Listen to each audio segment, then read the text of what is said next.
పద్ధతి కాదు అని యాజమాన్యానికి హెచ్ఎంఎస్ చెప్తుంది. ఇప్పటికైనా లేదా అంటే బ్లాక్మెయిల్ ఏంటిది, నువ్వు నిన్న రన్నింగ్ ఛార్జ్ ఇవ్వలేదు కాబట్టి నీకు ప్లేడే ఇవ్వను అనే అర్హత నీకు లేదు. ప్లేడే బంద్ చేసి నువ్వెవరంటే నువ్వు జడ్జివా?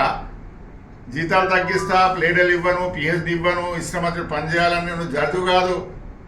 చట్టం ఉన్నది, చట్టం ప్రకారంగా నడిపించాలి.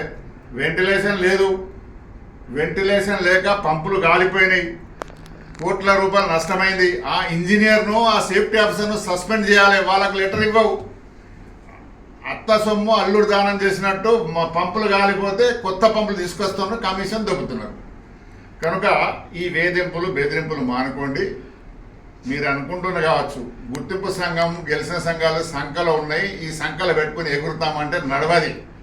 తిరుగుబాటు వస్తే మీరు కార్మికులు తిరుగుబాటు చేసి ఎదురు తిరిగితే మీరు బతకలేరు అన్న విషయం మర్చిపోకండి.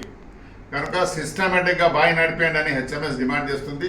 ఎవరికి రావాల్సిన హక్కు వాళ్ళకి ఇవ్వాలి. పని ఎక్కువ చేయాలంటే పనికి తగ్గట్టుగా జీతం ఇవ్వాలి.